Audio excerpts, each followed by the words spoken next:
Hi everybody, happy Thursday. Hope your day's going good. No snow here, no ice.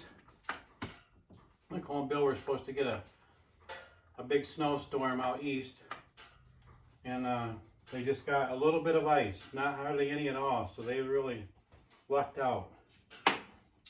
So I'm back in the shop.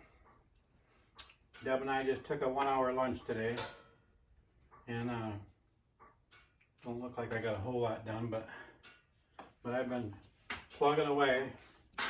I boxed in I cut these out and bent them and boxed in all the plow bottoms, and so these pieces went in the front and the piece went down around the back. So that took a while to do, and I did a lot of the grinding, a lot of the sanding with the little Dremel.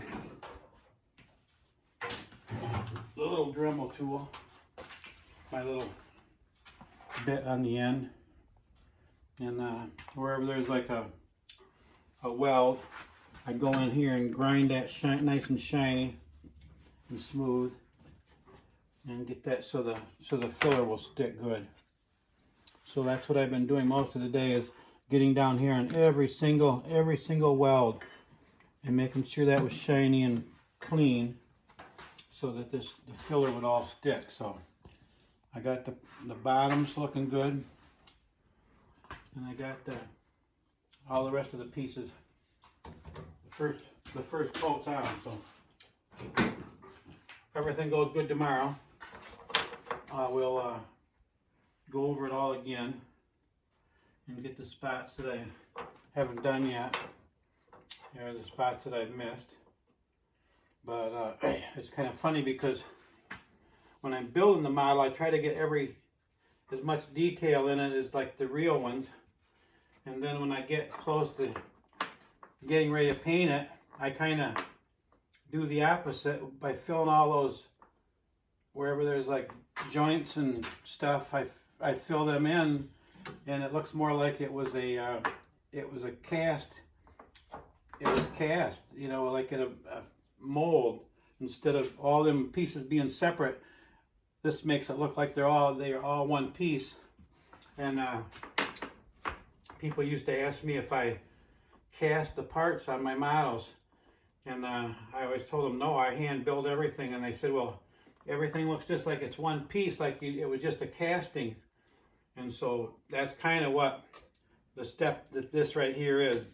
Like before I start putting the filler on anything, you can see all the joints, every single separate piece. There's probably I'd say, I know there's over 100 pieces right here on this, and this doesn't have a lot.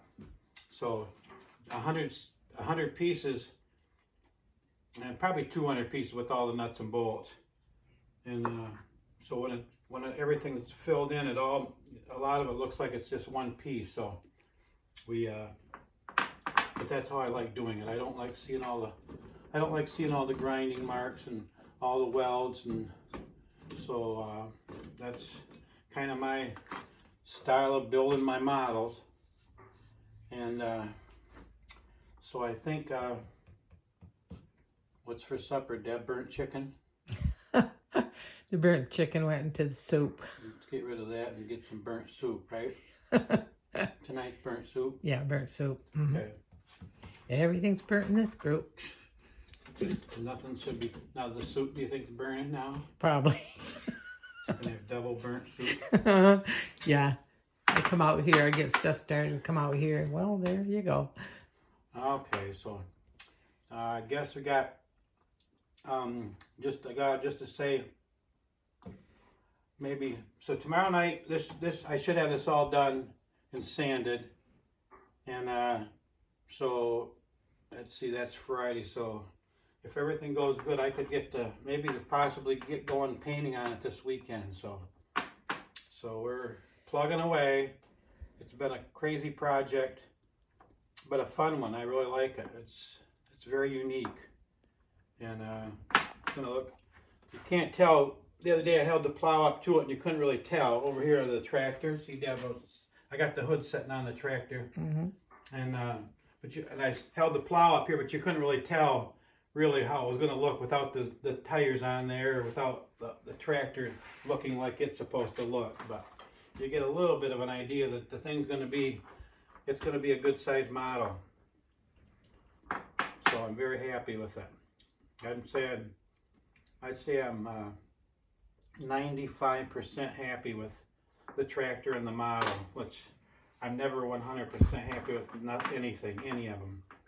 I'm always 90 to 95% happy with them, but that's okay. Nothing I've ever done was perfect, and the tools that I have, I think they come out pretty good, so I'm pretty tickled that they look as good as they do. So okay, everybody have a nice evening, and we'll catch you tomorrow. See you later.